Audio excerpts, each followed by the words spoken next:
Estamos gravando. Olá, boa tarde, boa noite, bom dia, boa madrugada. Eu sou Flávio Lobo. Estamos aqui gravando mais uma conversa do Redemoinho, no olho do Redemoinho.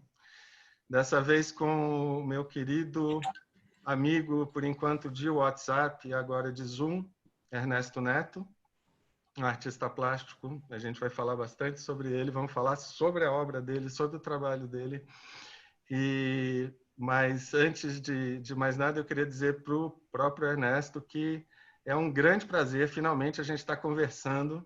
Né? A gente passou os últimos meses trocando mensagens, temos alguns amigos comuns, e aí a gente ficou meio amigo de WhatsApp e agora estamos podendo conversar assim ao vivo, se vendo, o que é muito legal. E já quero, até para passar por isso, já dar aqueles recadinhos de youtuber iniciante, que é assim, bicho, você que está vendo aí, está curtindo o canal, por favor, dê like, compartilhe, torne-se membro do canal. E feito isso, vamos ao que interessa e ao que é mais legal de fazer, que a gente está aqui para fazer, que é conversar. Ernesto. Ernesto é um grande artista plástico, reconhecido no Brasil e internacionalmente. Ele atua principalmente como escultor, ele faz esculturas e instalações, principalmente, aí depois ele corrige tudo que ele quiser, claro. Né? Como a gente sabe, principalmente nesse âmbito das artes, essas definições estão sempre em questão. E o Ernesto é um cara que, ao longo dos últimos anos, pelas contas que eu fiz, a partir de vídeos do Ernesto que eu assisti e de alguns textos que eu li, acho que ele faz uns 5 anos, 5, 6 anos, que ele teve contato com a ayahuasca, com o povo Runiquim, né, na Amazônia, e ele tem sido muito aberto em relação a isso, em relação à importância desse processo, desse encontro, dessas relações para a vida dele, e a importância que ele identifica nesse universo de cultura indígena, da floresta amazônica, das medicinas da floresta, a importância que ele identifica para não só para ele, mas para o mundo, para a sociedade, no momento que a gente está vivendo, né, de crise de civilização. Nessas situações que, infelizmente, no Brasil só vem se agravando, né, nos últimos tempos. Então, eu já passo a bola para o Ernesto com uma perguntinha que eu acho que, né, quem está olhando, quem está vendo, não só ouvindo, também deve estar se fazendo, que é sobre esse lindo objeto aí atrás, essa bandeira, se é que é uma bandeira, um estandarte. E aí, Ernesto? Como é Oi, Flávio. Eu te apresentei razoavelmente bem? Adorei a sua apresentação. Me senti muito contemplado e bem na foto, digamos assim, das palavras e das histórias, né? Porque a gente tem o passado, mas a gente vive no presente, né? Então, é sempre bom também falar um pouquinho e passar a bola. Mas, então, é um prazer estar aqui contigo, Flávio. Finalmente a gente está face a face, né? Porque desde então eu só via a sua face aí do outro lado da tela em algumas das lives que você lives não, dessas gravações, né, que você fez tantas e então eu tive o prazer de ver algumas. E eu queria te lembrar que na verdade, né, como vocês todos aí, o Flávio falou aqui agora, a gente só se conhece de WhatsApp e agora a gente está na verdade cara a cara falando um com o outro pela primeira vez. Mas nosso encontro estava marcado para ser um encontro ao vivo em São Paulo, né? Pois é. Lá pelo mês de abril, maio, uma coisa assim. E, de repente, assim, nós como, acho que quase toda a humanidade, né? Ficamos de castigo. Que legal. O espírito botou a gente, todo mundo quietinho em casa, sem balançar muito, para não, né? A coisa não espalhar, né? Respirando com cuidado, né? Uma coisa muito interessante que aconteceu e está acontecendo com a gente, né? Eu acho que a gente passou o momento mais forte, o susto inicial, né, são várias fases, né, se a gente pensar do que foi essa presença, o que está sendo essa presença covídica na nossa vida. Uhum. E a gente agora está numa fase diferente, né? Uma fase que é muito incerta, na verdade, porque tem um processo de abertura e não abertura, muita gente já cansada mesmo, que todo mundo se dedicou muito, né? Eu acredito a esse isolamento, né? Assim, naquele, né, discurso de que a gente precisava se isolar, que não ia ter lugar para todo mundo, e não teria mesmo, né? Com certeza, se a gente não tivesse feito esse isolamento, teriam sido, talvez a gente estivesse na casa não dos 100 mil, mas na casa do 1 milhão de pessoas falecidas, né? Então, eu acho que a população brasileira está de parabéns pelo isolamento que fez. Agora, é claro que a parte institucional, né, do Brasil é uma grande desgovernança, né? A gente é até uma alegria da gente ter conseguido reduzir esse impacto ao que seria, apesar da propaganda equivocada, né, do nosso governo e tal. Uhum. E agora a gente está nesse momento de que as pessoas estão saindo, né? Tem muita gente saindo mesmo, e é importante a gente reconhecer também o cansaço dessas pessoas, sabe, de ficarem isoladas e tal. Eu acho que muita gente deu o que pôde, sabe, para não criar extremismo político, sabe? Quem está saindo é desse lado e quem não está é do outro lado, né? Porque eu acho que a gente até perde gente do nosso lado, e a situação cultural que o Brasil está vivendo é muito crítica, né? A gente está tudo é cultura, né? Acho que é preciso a gente entender que no nosso ser humano, né? Esse bicho que eu encontro o nosso querido Flávio aqui na minha frente, com nariz, boca, olhos, cabelo e orelhas, uns mais branquinhos, como o Flávio, outros mais morenos, mas outros de cabelo liso, outros de cabelo crespo, mas o fato é que esse tipo de gente que usa camisa, né, que usa óculos, sapato e tal, tudo isso é cultura. Sapato, camisa, óculos, é tudo cultura, né? Fazer barba ou não fazer barba é cultura também, porque somos entidades culturais, né? A cultura é a nossa garra, né? Se o leão tem aquele andar silencioso, aquelas garras, aqueles caninos, né? Aquela dentadura, mandíbulas, né? E aquela sabedoria no andar, de como trabalhar, de como ser silencioso, de como fazer a dança da caça, né? Assim como outros animais têm a sua sabedoria de, né, o sapo de pegar, né, que passa, a aranha de ficar lá, construir aquela teia e ficar lá quietinha, esperando, né? A gente não nasceu com essas capacidades. A gente nasceu com essa capacidade confusa, que é essa cabecinha doida que a gente tem, né? E a gente faz esse monte de coisa para a gente ficar... Então, tudo isso é cultura. Então, a gente ter essa galera contra a cultura é de uma burrice enorme, né? Uma galera assim contra a ciência, contra a arte. É interessante que eles homenageiam muito os Estados Unidos, né? Outro dia eu me lembrei que eu estava em Nova York e tinha um prédio desses neoclássicos, né, que os americanos gostaram muito uma época, e era uma universidade, uma faculdade, e esse era o prédio Arts and Technology. Então, arte e tecnologia estavam juntas, né? A arte e a tecnologia dos gregos, né, que formaram esse tipo de conhecimento ocidental que o Ocidente abduziu, né, foi lá pegar nos gregos, né, não é uma coisa originalmente do Ocidente, via os árabes, né, através dos árabes, né, ela espalhou pelo planeta Terra com essa ideia de conhecimento e produzindo todas essas invenções que realmente são muito interessantes, né, estamos aqui conversando através delas, né, zoom-mediando a nossa vida, né. Mas a arte, né, o artefato, né, a arte é artefato, isso é o encontro cultural. Então, a cultura é tudo entre nós. Sim. Mas, enfim, O que eu senti assim nessa primeira parte, principalmente dessa vida Covid, essa vida Covid que a gente teve, com esse convidado bem trapalhão, que foi o Covid, né? Uhum.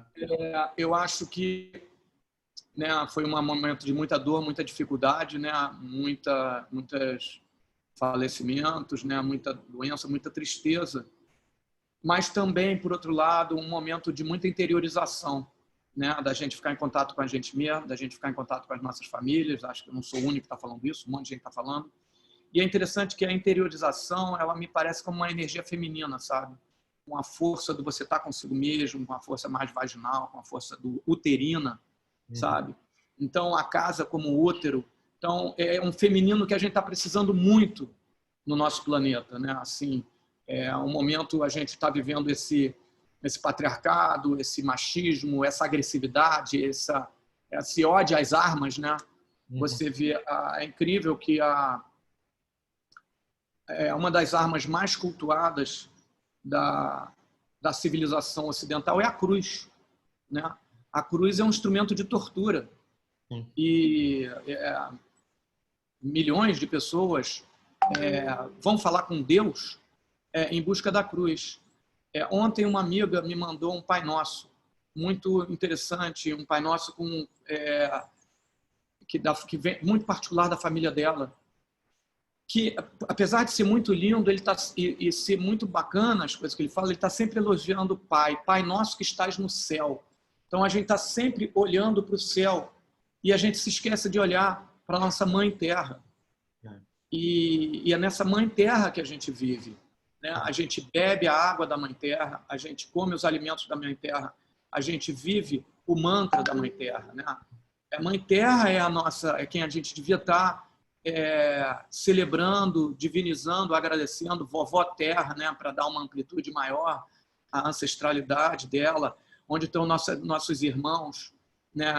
Nossa família flora, nossa família fauna, né? Que isso tudo é uma grande irmandade que a gente é, assim, somos todos uma grande família nesse planeta. Ernesto, e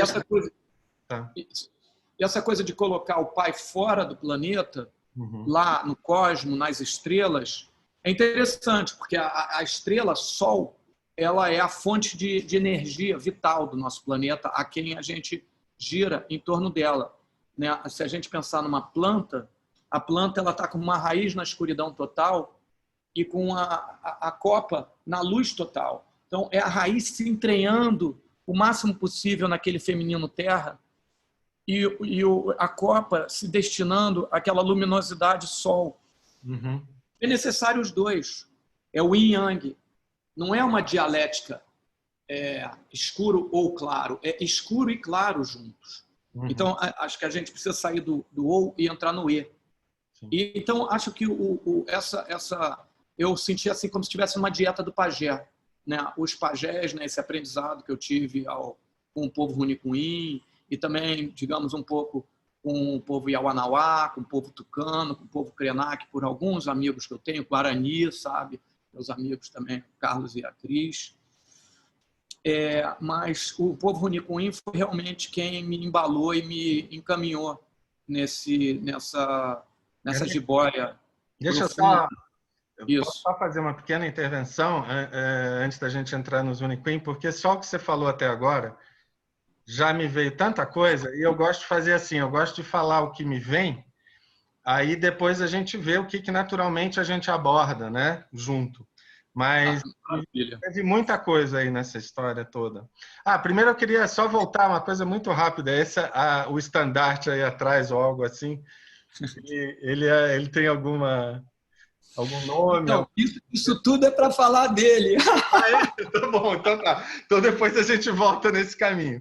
Mas, então, o que me veio, muitas coisas me vieram do que você falou. Uma delas tem a ver com a ideia de arte mesmo. É um lugar, quando você fala essa confusão, né? Algumas palavras, a discussão sobre as palavras é tão importante, né?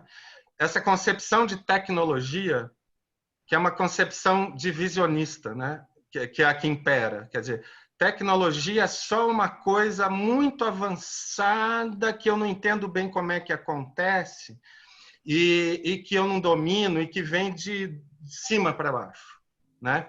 Não, tecnologia pode até ser isso também, mas tecnologia é sentar em roda em volta de uma fogueira e ouvir o outro. Isso é uma tecnologia fundamental, uma tecnologia humana, social fundamental, né? Que a gente tem perdido. Aí, depois da palavra tecnologia, veio outra coisa, quando você falou do utensílio e da arte como, né, como o fazer humano fundamental. Teve uma época, algumas décadas atrás, que o homem era definido como the toolmaker, né? O bicho que faz ferramentas, que agora ficou, isso faz parte, mas não é mais a grande definição de homem, até porque a gente sabe que outros bichos fazem ferramenta também, mas é uma coisa importante. E eu tenho uma questão que eu gostaria demais de conversar com um artista como você, um artista tão poderoso e, ao mesmo tempo, tão sensível, né, a essas questões todas, que é a ideia chavão na nossa sociedade, no nosso meio intelectual, acadêmico, de que arte é o reino da inutilidade. A arte é o inútil.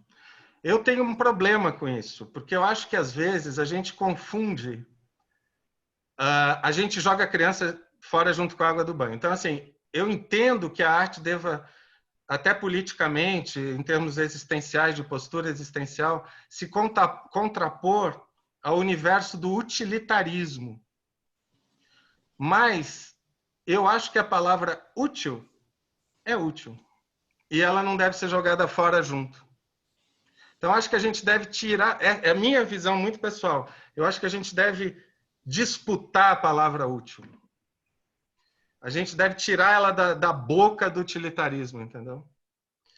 É claro que se eu vou numa exposição do Ernesto Neto, de alguma forma isso tem utilidade para mim. Me desperta ideias, me desperta sentidos, me desperta sensações. Já conceder para o pensamento dominante que nada disso é útil, eu não estou disposto a conceder. É útil. É útil para a minha vida. É útil para o meu espírito. Claro que é útil. Né? O útil não rebaixa nada.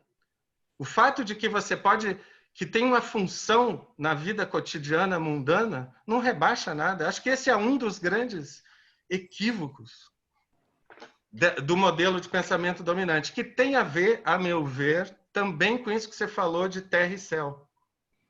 Que tem a ver com uma visão de que tudo que é abstrato, de que tudo que é do céu, tudo que não é tão material, que não está tão ligado à terra, é superior. Que é para mim também, né? Tudo isso faz parte de um modelo de pensamento que eu acho que a gente precisa superar. A gente está num momento em que, se a gente não superar, estamos bem enrascados. Né? Então, por exemplo, eu tive já na pré-adolescência, eu lembro quando eu saquei um negócio estudando biologia, aquela biologia bem basiquinha mesmo da escola, né? Que eu saquei assim, bicho, a gente fala que a parte mais sofisticada, mais evoluída da gente é o nosso pensamento, são as nossas ideias. Olha o que as células fazem. Em geral, a gente não está... O nosso pensamento não chega perto, em matéria de sofisticação, do que o nosso corpo está fazendo a cada milissegundo. Então, assim, só para lançar esse monte de ideia aí, vamos continuar.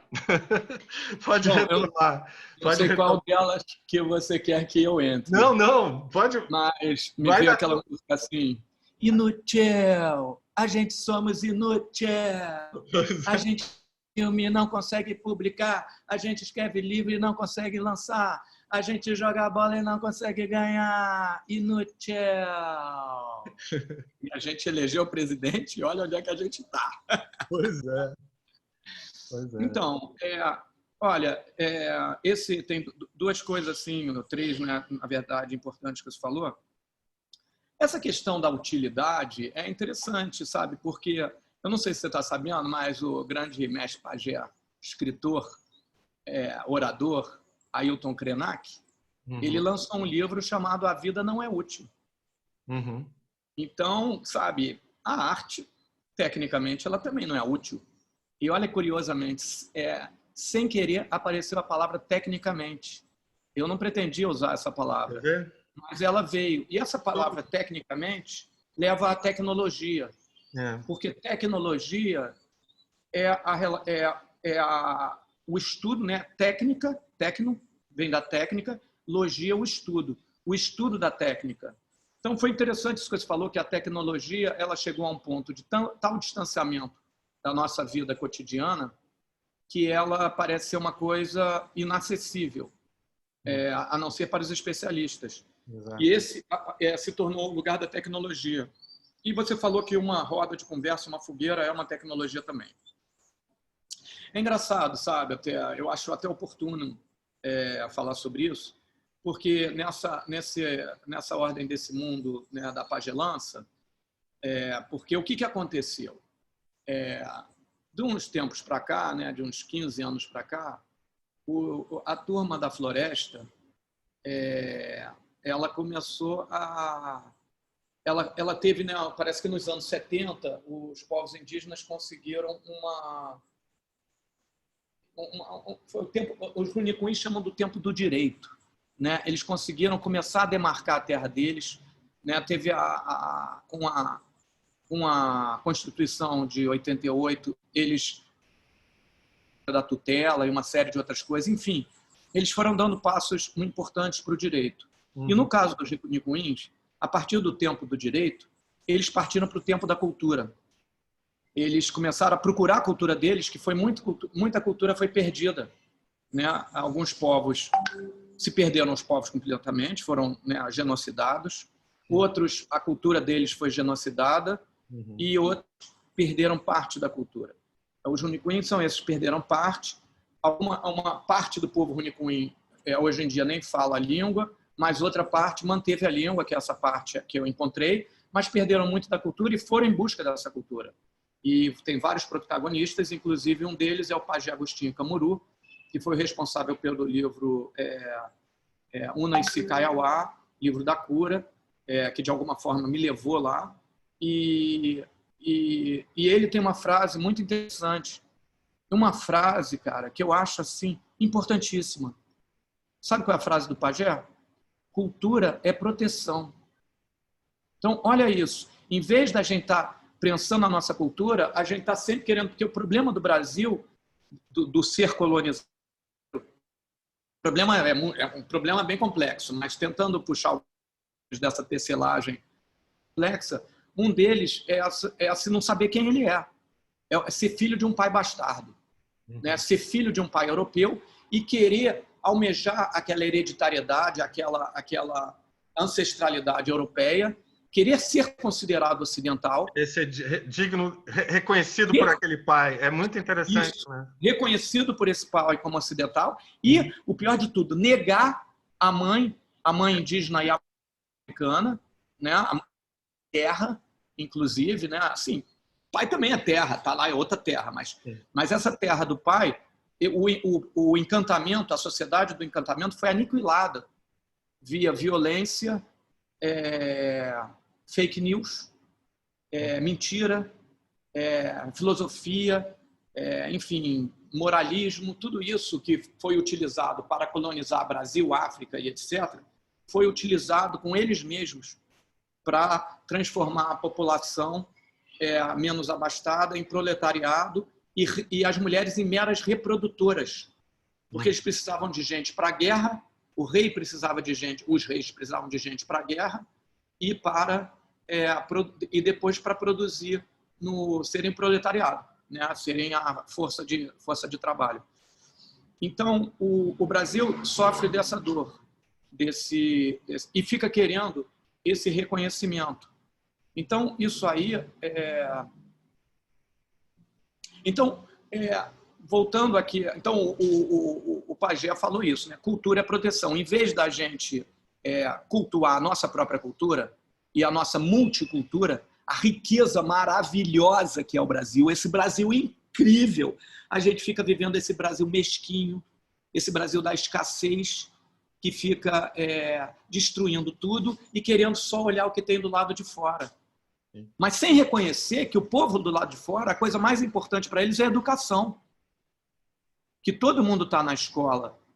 Aí, então, voltando a essa sociedade, quando essa pagelança começou a entrar e eles começaram a perceber que eles podiam expandir a cultura dele e ajudar as pessoas do mundo agressivo da cultura ocidental a se amansarem, a serem mais macios, a serem mais femininos até, a se interiorizarem, a perceberem a grandeza que é a vida, a maravilha que é respirar esse ar, o canto dos pássaros, as águas cristalinas, as folhas balançando, a floresta dançando, a onda quebrando, o pôr do sol, sabe? A vida. Eles, muita gente da nossa turma começou a dizer que existem outras tecnologias e o que eles trazem é uma tecnologia. Eu, pessoalmente, eu fico triste quando eu ouço isso, porque eu detesto a palavra tecnologia. Esse tech nunca me convenceu, sabe? Eu prefiro conhecimento, eu prefiro sabedoria, eu prefiro palavras que não levem a gente ao objeto em si, mas que levem a gente à expansão do cosmos. Sabe? Outro dia eu estava vendo uma mulher da Acrópole, Nova Acrópole, Lúcia Galvão, falando sobre a Maat, sabe? Eu acho que é Pitolo, um sábio vizir da época lá dos egípcios, e falando de sabedoria, falando do pensamento, o que era ser um bom ser, que é uma coisa meio taoísta também, sabe? Ou uma coisa que Buda, sabe? Pô, a gente sabe, a gente resumir e colocar o nosso horizonte na técnica e aí na utilidade das coisas, sim, sabe? O ar é útil? Existe alguma coisa mais útil que o ar? Uhum. Que entra dentro da gente, sai constante. Graças a Deus ainda não conseguiram empacotar para nos vender, sabe? E o ar ele é útil, é claro que ele é útil, mas ele é muito mais do que útil. O útil é uma pequena parte dele. Então, assim como a arte. Se a gente for analisar a arte pela parte da utilidade, é claro que a arte é útil. A arte simplesmente é fundamental. Sim. Agora, ela é tão maior do que isso que pensar nisso é pequeno. Então, esse pensamento da utilidade é um pensamento pequeno, sim, sabe?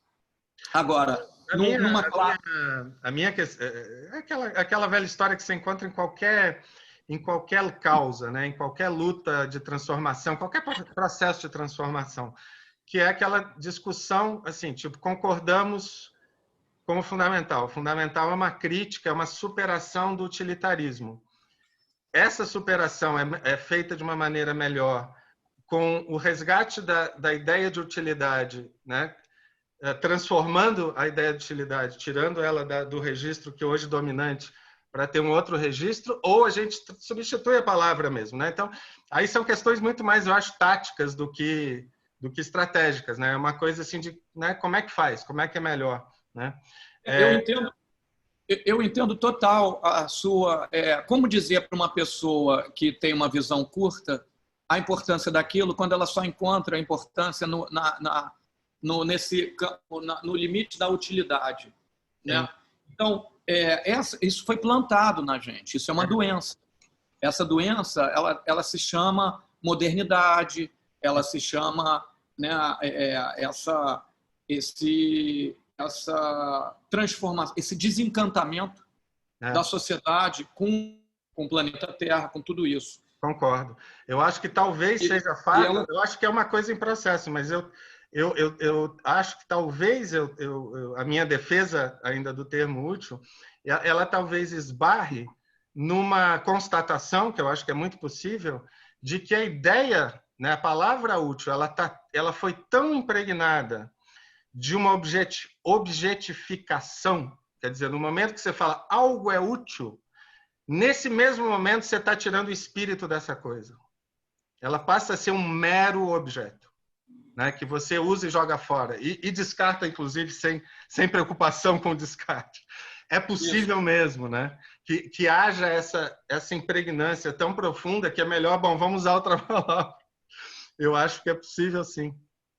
Mas cara, deixa eu te fazer direto. Eu tenho duas perguntas que eu estou louco para fazer. Uma é assim. Não, mas então deixa eu só falar uma coisa ou a gente deixa para o final. Não, pode falar. Então, diante desse momento que a gente está vivendo, disso tudo, eu sinto que a gente tem um momento muito importante, a gente ter essa reconexão com a natureza. Isso é o que eu estou fazendo há 30 anos. O meu trabalho vem falando sobre isso. Há 30 anos, eu tento criar uma continuidade entre o corpo e a paisagem, entre o corpo, nossos corpos e o corpo da Terra. Terra enquanto corpo. E nessa caminhada, assim,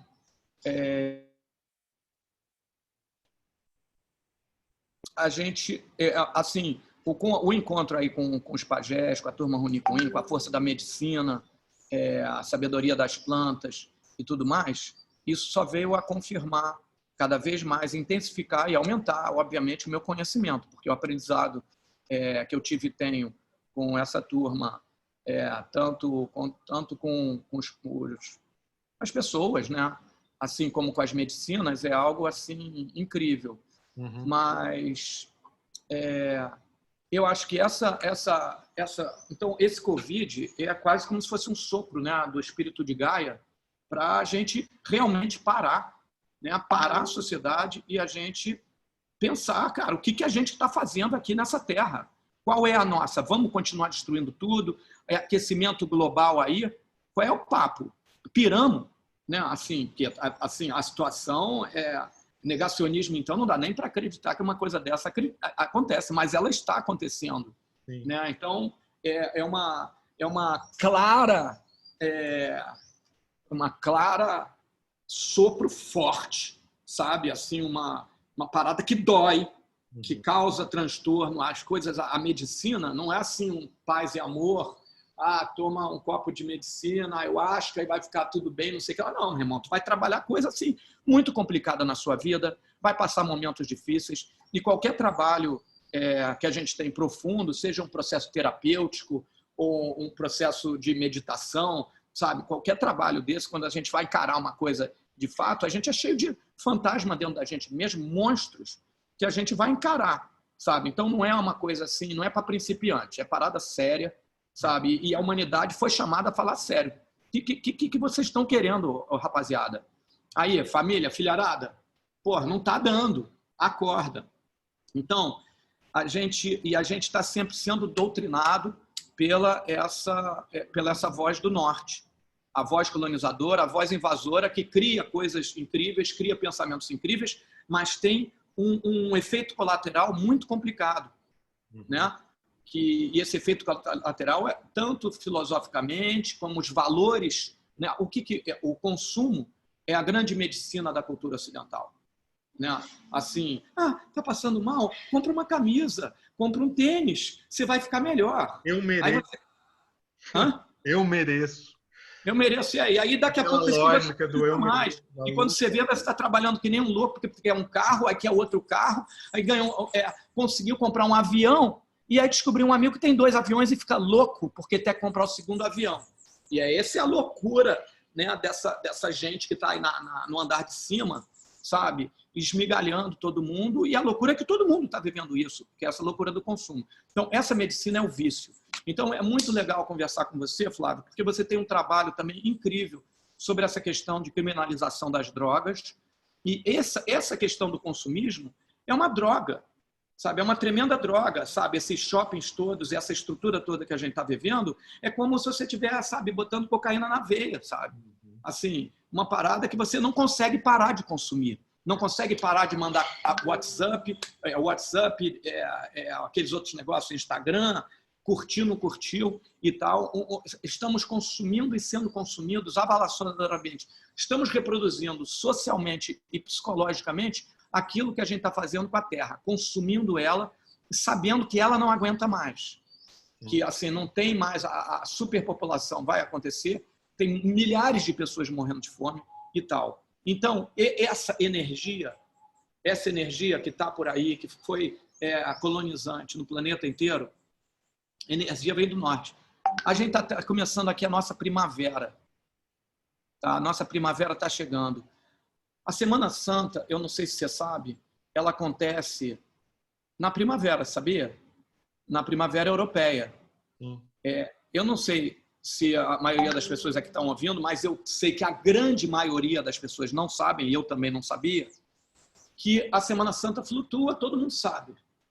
E que o Carnaval acontece 40 dias antes da Semana Santa. Muita gente acha que a Semana Santa é 40 dias depois do Carnaval. Não. Carnaval é 40 dias antes da Semana Santa. Semana Santa que flutua. E ela flutua com a Lua, porque ela acontece na primeira Lua da primavera. E o cristianismo abduziu as festas pagãs, que já existiam há milênios, da primavera do hemisfério norte, da primeira lua cheia da primavera do hemisfério norte, e transformou na Semana Santa.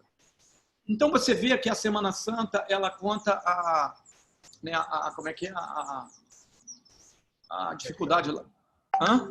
Eu achei que você ia falar da paixão. A paixão de Cristo, né? A morte e a ressurreição de Cristo. Mas é interessante que Cristo nasce sempre no dia 25 ou no dia 24, na noite de 24 para o dia 25 de dezembro. Agora, ele morre depende do dia, né? Porque ele morre de acordo com a Lua. Não tem uma data física. Então, a data é a Lua, a festa é pagã. Eles escondem isso, tanto que a maioria da população não sabe que a Semana Santa muda com a Lua, mas eles utilizam a força da primeira lua cheia da primavera europeia. Porque é uma energia telúrica. É uma energia de outra dimensão a qual a sociedade ocidental e as academias não conseguem medir, classificar. O ocidental é aquele que separa e classifica. Eles não conseguem quantificar a energia telúrica de uma lua cheia. Mas os padres sabem da importância disso e abduziram isso e colocaram sobre a festa pagã, a festa religiosa. Só para terminar. Então, eu estou muito contente, Flávio, da gente estar fazendo esse encontro hoje, nessa segunda-feira, porque é o início da Semana Planta. Na quinta-feira é a primeira noite da lua cheia, da primavera do sul, da nossa primavera. Então, esse cartazinho aqui, ele fala o seguinte: é primavera, viva a Semana Planta, o povo canta, chegou a nova era. É primavera, viva a Semana Planta, jiboia canta, chegou a nova era. Então, esse que é o estandarte que está aqui, e eu convido todas as pessoas a essas semanas, quinta, sexta, sábado e domingo, a celebrarem a primavera, a celebrarem a primeira lua cheia da primavera, em sua casa, plantar uma muda, plantar uma semente, cantar e dançar para a primavera, né? Orar, porque lembrar que orar não é se ajoelhar e orar. Orar é cantar e dançar. Quando a gente está cantando, a gente está orando, a gente está vibrando as energias telúricas de todo o universo. Pensar nas religiões afro-brasileiras, nas religiões indígenas que cantam e dançam, sabe? Até o cristianismo mais avançado, como o gospel, que canta e dança, também sabe que essa energia é importante, sabe? Agora, o cristianismo tem essa complicador que, historicamente, ele canta para o agudo, porque ele canta para os céus, porque o divino está no céu. E o grande aprendizado que os povos, tanto indígena quanto africano, que nossas mães podem trazer para a gente, que o divino está em todo lugar. Que o divino está nas plantas. Olha que coisa mais linda e mais divina do que essa abóbora, do que essa manga.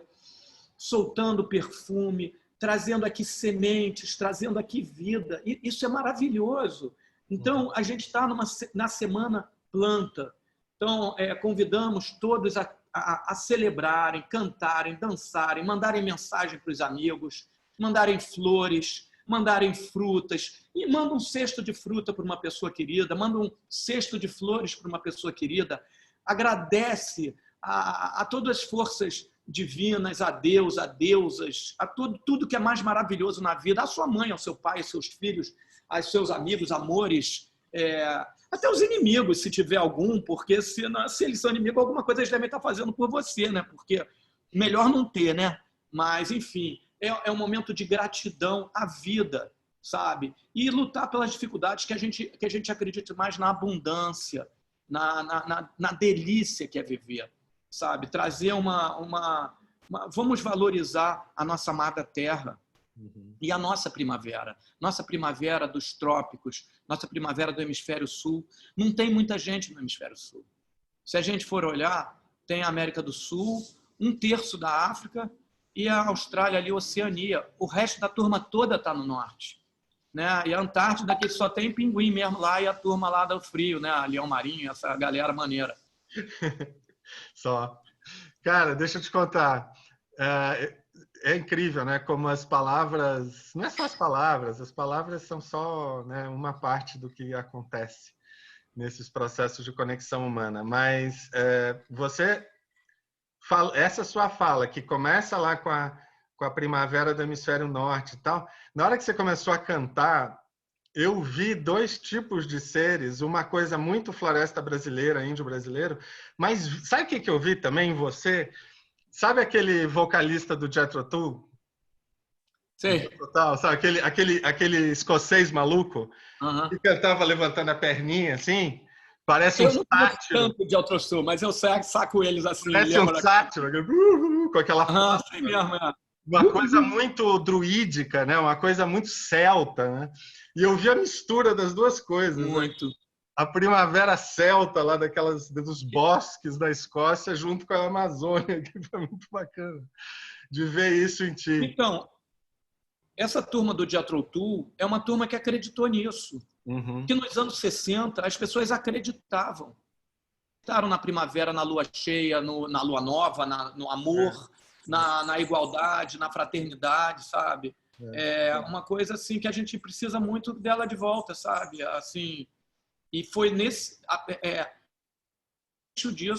foi a entrada do neoliberalismo na sociedade, né? Sim. Assim. Mas então, Ernesto, eu queria só, antes de fazer as 2 perguntas que eu estou louco para te fazer, só contar uma coisa que eu, antes dessa conversa, eu tive olhando vídeos seus, coisas suas e tal. E você falou de um mecanismo que eu acho muito bacana, que é essa coisa do mecanismo da droga, do consumo e tal. E você falou também muito de passagem da cruz e dessa coisa de um certo cristianismo, né? Porque como eu me considero um tipo de cristão, e eu acho que tem uma gnose cristã que é muito mais abrangente também e que reconhece todas essas forças telúricas, e não é à toa que a Semana Santa, inclusive, tem essa lógica e tal. Mas claro que ela não é dominante atualmente, infelizmente, né? Essa visão do cristianismo mais aberta, né? Infelizmente, mais fértil, na minha visão. Mas você falou uma coisa que eu acho muito preciosa num outro momento, num vídeo que eu vi, que é uma coisa que que a Ayahuasca muitas vezes mostra de uma clareza incrível para a gente. Que é esse negócio de que quando a gente reconhece um erro nosso, a gente se reconhece no erro, fazendo uma coisa errada. Esse errado pode ter 1000 conotações, vamos ficar só no errado para simplificar. A gente reconhece fazendo uma coisa errada. A lógica dominante, que é essa lógica patriarcal, essa lógica de uma certa moralidade cristã específica, né? Eu acho que, né, eu até também acho complicado usar a palavra cristão como se a gente estivesse reconhecendo que a mensagem cristã é essa mesmo, que eu acho que não é. Mas vamos lá, né? A ideia cristã dominante aí, de uma culpa, né? Aquela coisa muito superegóica, muito pai-patrão, né? O patriarcado mesmo. Então, na hora que você se reconhece fazendo um erro, você é imediatamente esmagado pela culpa. E aí o fato de você sentir a dor da culpa produz um mecanismo muito vicioso e muito traiçoeiro, que é o mecanismo assim, já que eu estou carregando uma culpa, assim que eu puder eu vou errar de novo. Porque num certo sentido, a culpa que você carrega, você sente que é o pagamento que você está dando para errar. Pô, Isso. eu já tô culpado, eu já estou sofrendo, então deixa eu ter o alívio do erro. É uma coisa muito maluca que pega a gente. E a Sim. ayahuasca, se é uma coisa, uma das muitas coisas lindas que ela pode fazer para a gente, é mostrar uma coisa assim, um erro, vai, de novo, vamos simplificar. Tem muito. Mostrar, olha só você fazendo isso. Ela te mostra, olha só isso aqui. Olha só como você faz. E você olha e você toma consciência daquilo. Naquele ambiente que ela estabelece da experiência, num ambiente amoroso, e ela não vem com a palmatória, ela não vem... Não, ela só... Olha só. Né? E aí você sozinho fala, melhor fazer de outro jeito, né? E não vem com essa culpa patriarcal junto, e é uma coisa sensacional. É libertado, porque aí, que aí é aquilo que você falou, que eu te ouvi falando. A partir dessa experiência, no momento que você estiver de novo na situação que você está meio acostumado a repetir o erro, insistir no erro, cara, a consciência está lá, e é uma consciência amorosa, bicho. E aí, se você escolhe não fazer, é você que está escolhendo o que você faz. É tão mais clara, a sua escolha fica tão mais clara, o seu protagonismo, né, fica tão mais evidente na situação. Eu acho isso preciosíssimo. E você Então, fala lindamente disso. ela tem isso, né? Ela aquela vozinha que começa a falar com a gente, né? Para quem não sabe, né? Já que você abriu aí esse departamento, ela realmente faz a gente olhar as nossas atitudes e às vezes ela joga a gente, a gente de repente vê que a gente fez uma coisa terrível, coisas que passariam triviais, até porque já é tão maluca a nossa sociedade que a gente pratica coisas que, cara, não fazem sentido praticar. E ela mostra isso e às vezes a gente tem um desejo de morte até, inclusive, né? Uma coisa assim, você diz... Mas depois ela cuida disso, ela trabalha, né? É como se ela puxasse... Você já sabe daquilo, né? Em geral. Ou ela mostra, mas ela puxa aquilo, torce, aperta aquilo e aí dali começa a sair a luz, né? Começa a sair a solução, ela te mostra o caminho, ela diz, mas querido, tá tudo bem. Exatamente. Vai, sabe? Porque o mundo é andar para frente. A culpa, ela deixa a gente no passado. E a medicina, a ayahuasca, a Nichipan, né, Uni, Daime, eles querem que a gente ande para frente, quer te encaminhar. Então ela vem com esse amor maternal, né? Ela mistura, né? Ela vem o pai jogando duro, dizendo qual é a tua, meu chapa. E aí a mãe te encaminha, né?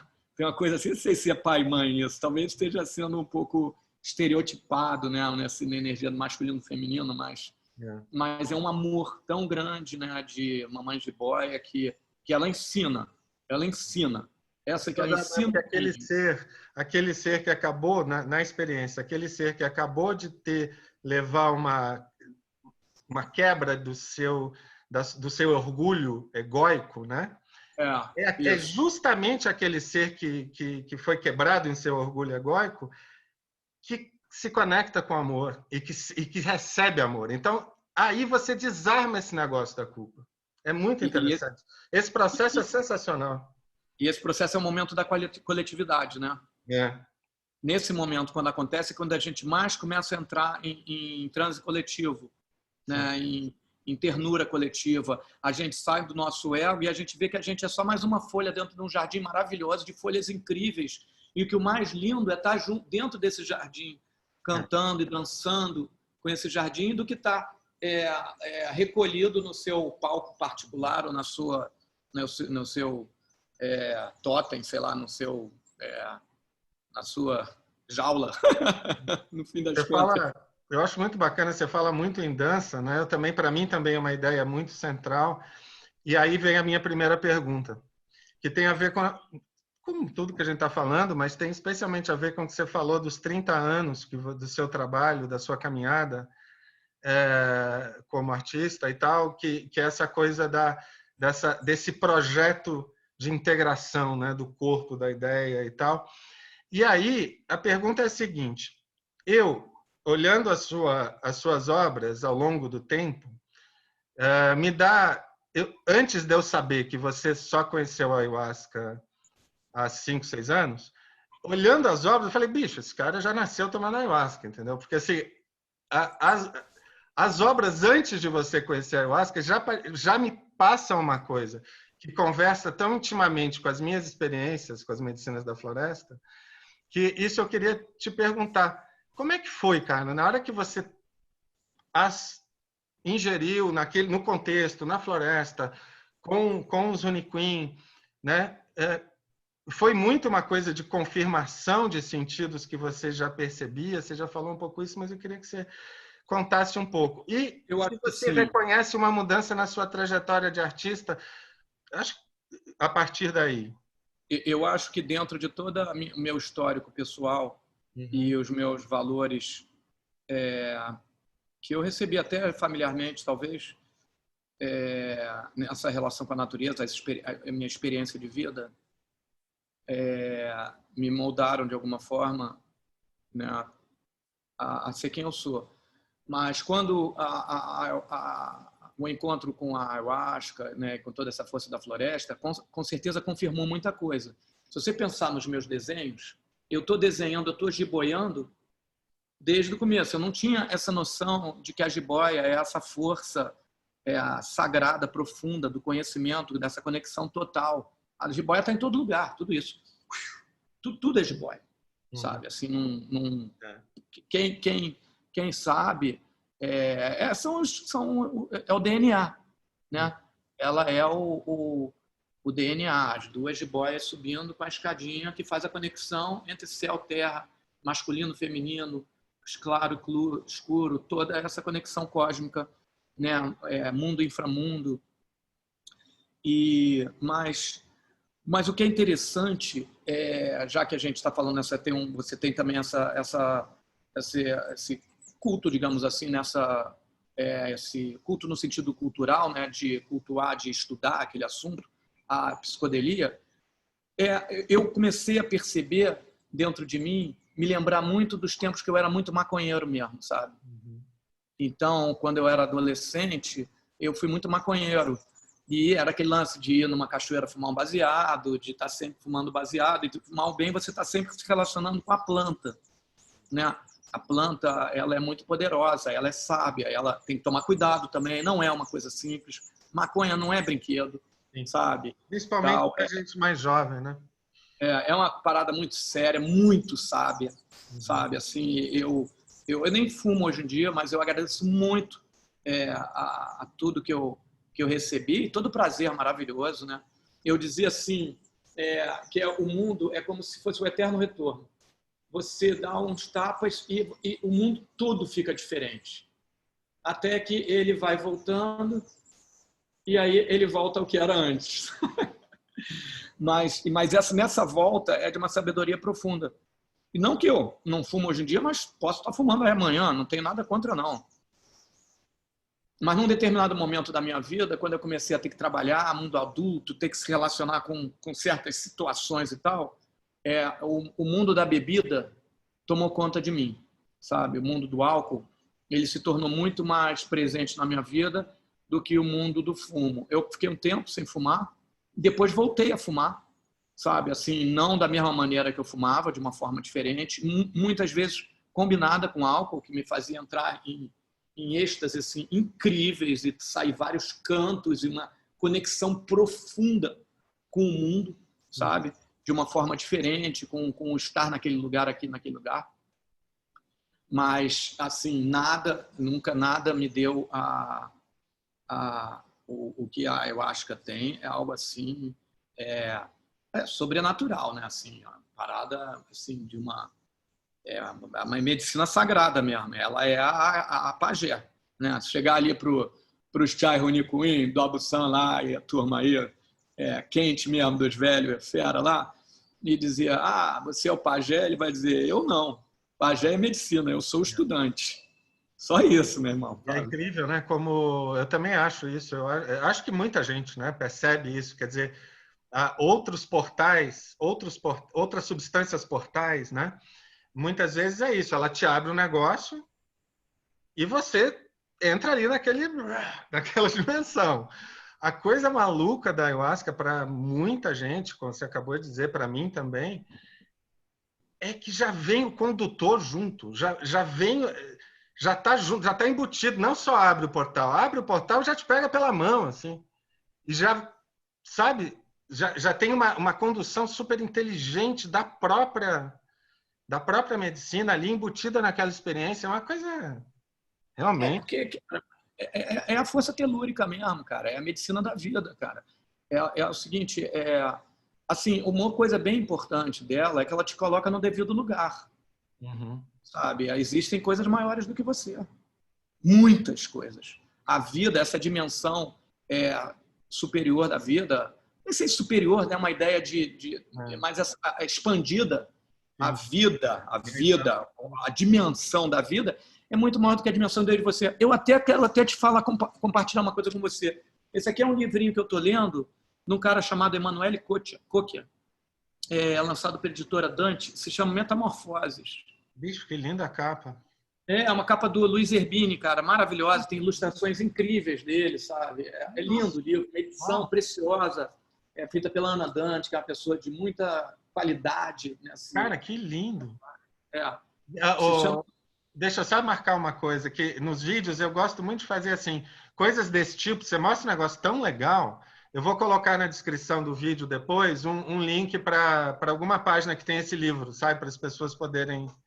Beleza, faz isso. Esse livro, cara, esse Metamorfose, ele está falando de toda essa conexão, de toda essa relação, que a vida é muito maior do que a nossa pequena vida. A gente transformou a nossa vida, divinizou ela para dar um sentido maior a ela, mas, na verdade, a gente é parente de tudo isso. A gente vai morrer e vai ser comido pela vida, e vai dar vida à vida. E isso é uma coisa maravilhosa, sabe? Essa continuidade entre a gente e a vida, essa continuidade entre a gente e a ancestralidade. Essa coisa que esse ar que a gente está respirando aqui agora, sabe? Jesus pode ter respirado esse mesmo ar. Esse ar não mudou. Essas moléculas estão aí, voando pela Terra em todo lugar. Então, ele vai trazendo várias pessoas que têm pensamentos semelhantes a esse. Isso não é um pensamento que ele descobriu, que eu mesmo descobri. Quase tudo que ele fala aqui, sabe, assim, são coisas que eu estou sentindo e vivendo no trabalho que eu faço há muitos anos, não é? Agora, o trabalho que ele está fazendo assim é uma coisa preciosíssima, sabe? E tem um outro livro dele também chamado A Vida das Plantas, uma filosofia, se não me engano, da mistura, que é também um outro livro, cara, que quando eu li esse livro eu disse, caramba, estou esperando esse livro há 12 mil anos, sabe? Então, são coisas assim maravilhosas que a medicina dá para a gente, da gente se entender enquanto parte disso, parte milagrosa. Tem essa frase do Einstein também, cara, que essa frase eu li até foi na Ordem de Pitá. Você deve ter ouvido falar do Pai Luís. Claro. Que o Willas frequenta lá. Já me falou muito do Pai Luís. Preciso conhecer o Pai Luís. O cara, o Pai Luís. O Willas que me apresentou, que nos apresentou a nossa turma guardiana, né, Runicuim e tal. E volta e meia eu vou lá. Mas a primeira vez que eu fui lá, quando eu estava entrando, vou compartilhar aqui com vocês isso. Quando eu estava entrando, o pajé Ixan Sabino e o Sayô, estudante pajé, um chai maravilhoso, os dois, turma maravilhosa mesmo, sabe muito mesmo, sabe assim, cara, meu irmão, os caras são demais. E eles foram fazer uma cerimônia lá, e nossa turma foi lá, e o Pai Luís estava na porta, estava abraçando todo mundo que chegava. O cara me deu um abraço, mano, que eu fiquei assim, cara, sabe quando você sai meio flutuando? Eu senti assim, cara, que abraço foi esse? E fiquei com isso. Cara, na medicina, quando eu estava na força, em algum momento, ela chegou, sabe que abraço que chegou, que era esse abraço? Era uma biblioteca E era aquela biblioteca do Aleph, sabe? Do Borges, sabe? A biblioteca de todos os cantos, cara. Que é assim, como aquilo vindo de todo lugar. Que é também o princípio do espinho, sabe? O espinho é um símbolo muito importante de um Kanã, da geometria sagrada do Junicuim, que um dia o Cacique Cian, ele falou para mim assim, não, o espinho, você está andando na mata e o espinho toca em você, se você continuar, ele te rasga. Então você tem que dar uma paradinha. Por isso que ele tem o apelido de espera aí. Puta, Quantas vezes a gente recebe um espera aí? sensacional! Tem um Canã para isso. Tem um Canã específico do Espera aí. Tem, do Que espera aí. legal, cara. E aí um dia eu perguntei para minha comadre, a Iquani, o que era o espinho, quando a gente estava lá em Veneza, lá com, né, trabalhando lá nesse trabalho ali, essas esculturas que eu fiz e meio convidando junto com a turma Runicuim, né, porque a gente fica tão encantado que a gente quer compartilhar esse encanto com o mundo, né? Muitas vezes o mundo não compreende o que a gente está fazendo, mas enfim.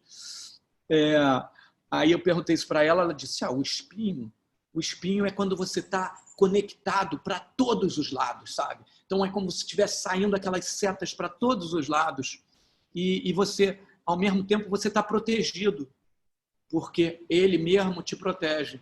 Então você vê, talvez se você perguntar para um terceiro Runicuim, vai te trazer uma outra história, e todas essas histórias são parte da história. Sim. Então então a medicina tem essa sabedoria mesmo de mostrar para a gente que a gente é parte milagrosa. Então a frase do pai Luiz, a frase do Einstein, se não me engano, ela é assim: existem dois tipos de gente, aquelas que acreditam que não existem milagres e aquelas que acreditam que tudo é um milagre, que tudo na vida não, aquelas que acreditam que não existem milagres na vida e aquelas que acreditam que tudo na vida é um milagre. Claro que eu estou nessa parte, né, meu amigo? Porque tudo isso é um milagre, sabe? Assim, tem mais aqui, porque eu vou compartilhar aqui com você. Essa aqui é a mesa em homenagem à primavera. Tá dando para ver aí? Nossa, tá super. Então, a gente trouxe aqui para a mesa da nossa sala um monte de frutas, raízes e legumes para celebrar a nossa irmã, mãe, primavera, vovó. Eu vou acrescentar, eu já estou vendo que nessa descrição desse vídeo vai ter muito link. Eu vou acrescentar um link para a Ordem de Pitar, do pai Luiz, do nosso grande amigo Ilas, desse monte de gente incrível. E dos Guardiões Runicuim, né? Da nossa turma. Guardiões Runicuim. A gente primeira coisa, os Guardião. A gente tinha que se conhecer, né? Porque o Ilas, a Ordem de Pitar, os Guardiões Runicuim, o Maurício Arruda, a gente conhece um monte de gente, né? Assim, então, tem muito amigo em comum. Os Guardiões Runicuim são essa turma que, quando eu voltei da floresta, eu conheci. E é um grupo formado pelo um Chai que se tornou um grande amigo meu compadre também, o Fabiano Tchanabanê, que chegou aqui com o irmão dele, Zé Banê, há, sei lá, 15, 16 anos atrás, uma coisa assim, acho que 15 anos, 15 ou 14. E começou a formar esse grupo. Aí ele ficou por aqui, o irmão voltou, e ele foi formando esse grupo, morou no Rio durante 8 anos. E esse grupo, hoje em dia, a gente trabalha espalhando essa sabedoria, fazendo essa ponte, esse canal de comunicação com o povo Runicuim, Yawanawá, Shipibo. Shipibo é um povo do Peru, né? Também do grupo Pano. O povo Runicuim, Yawanawá, Shipibo e vários outros são da família Pano.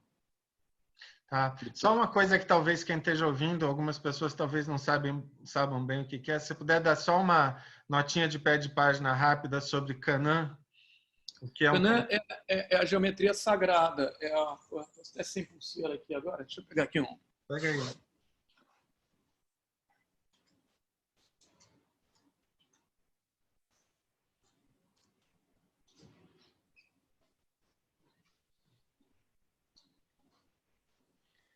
Estamos aqui esperando o nosso amigo pegar um Canã. Beleza. Aqui, ó.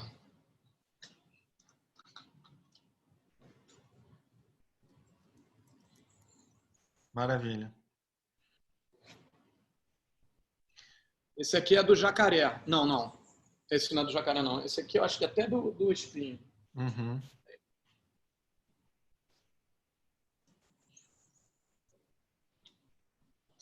Lindo. São várias geometrias. Ó, esse aqui é o espinho. Uhum. Esse que tá no meio aí. É o... Como é que é a mesma expressão? Espera aí. Espera aí. Demais. Espera aí. Então, a gente, quando está na força, a gente vê uma série de... Esse aqui que é o jacaré. Uhum. A gente vê uma série de geometrias dessas. Às vezes você, quando está bem na força mesmo, sabe? Você olha na natureza, cara, e você vê ela toda desenhada. É uma coisa assim muito poderosa. É. E as mulheres, elas têm uma visão até maior. A miração, ela vem do feminino, né? A ayahuasca é a mistura do jagube com a chacrona. Sim. Que no Hatchakun, o kauá, o jagube é o cipó, né? Que é o nishi, e a folha é o kauá. E o nishi é o feminino e o kauá é o feminino. O nishi é o masculino e o kauá é o feminino. Nesse encontro de masculino e feminino, a gente recebe a força. Então, tudo na vida é masculino e feminino. Né? É assim, não tem como ter oposição, sabe? Essa oposição, esse machismo, que é uma doença muito séria e muito ruim, prejudicial, aos homens, inclusive, sabe? Os homens estão perdendo muito com isso. Podem até ganhar materialmente, mas perde em valores, perde espiritualmente, perde de alegria, perde de transe, de estar bem, sabe? De receber e tal. E as mulheres nem se fala, né? Porque elas são massacradas com isso. Mas o feminino e o masculino são fundamentais. A gente está num momento já de transformação. Esse feminino já tomou conta da Terra. Essas aberrações, tipo esse nosso presidente aí, mula sem cabeça e essas coisas todas, os outros que tem lá nos Estados Unidos e tudo mais, isso é uma reação nesse masculino a toda essa força feminina que já dominou a Terra.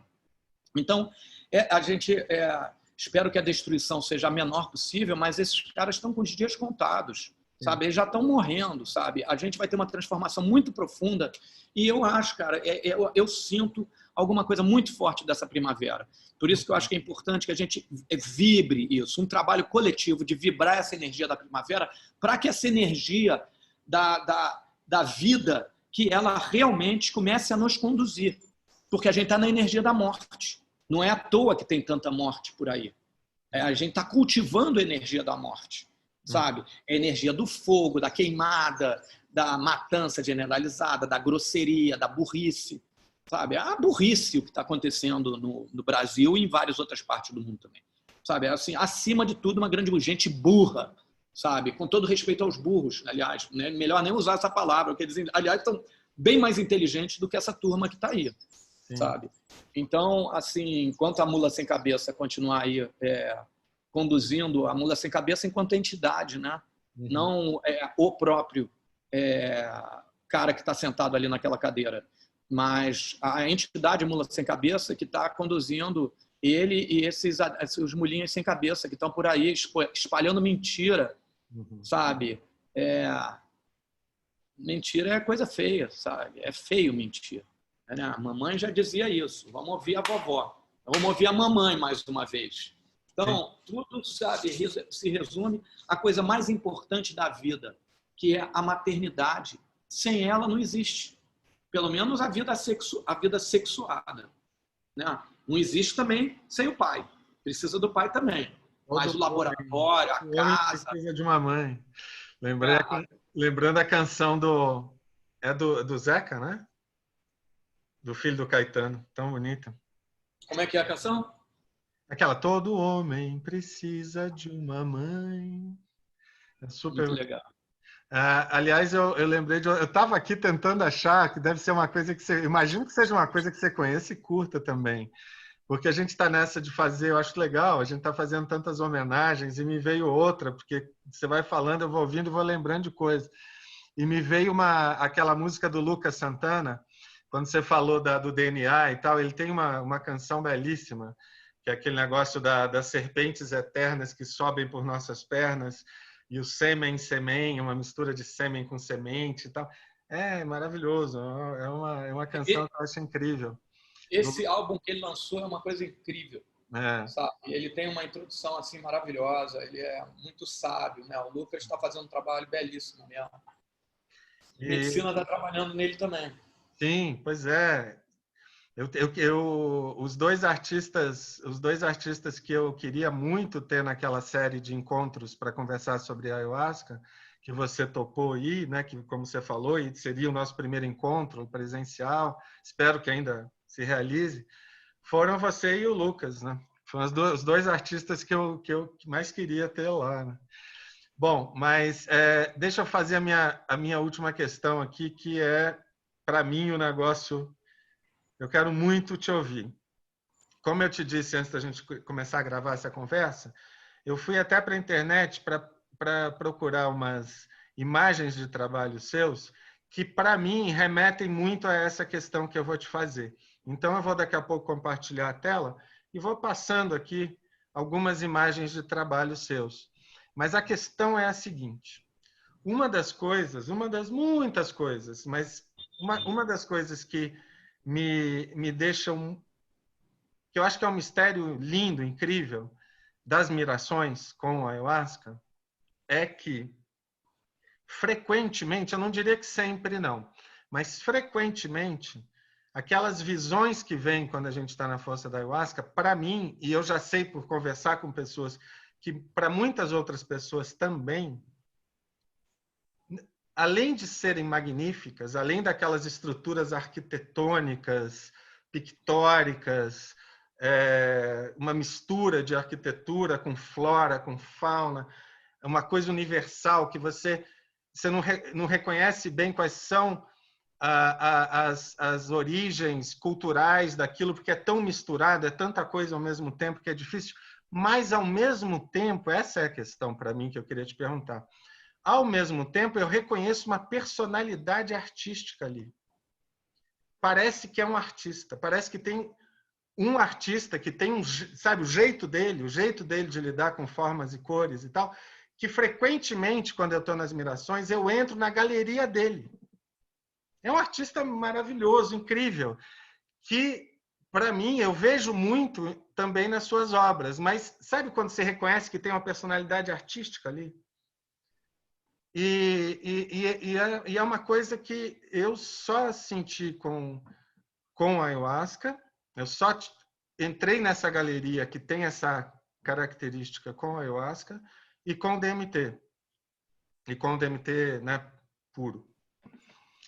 E é um negócio que eu acho tão incrível. Eu queria saber de você, um artista, se por acaso você também tem essa experiência de, às vezes, sentir que ali tem um artista específico, quer dizer, no sentido de ter um estilo, sabe? De ter uma coisa que você fica com saudade de entrar na galeria dele, que é uma galeria muito específica. Não é só porque as cores são incríveis. Você pode ver cores incríveis de várias maneiras e formas incríveis de várias maneiras, mas você fica com saudade daquele artista. Eu tenho isso como uma parte importante das minhas mirações e eu vou mostrar aqui, enquanto você responde, eu vou mostrar aqui algumas imagens de trabalhos seus que, para mim, além de serem incríveis, independente dessa analogia aí que eu acabei de fazer, para mim remetem a esse artista aí também, de alguma forma. Esse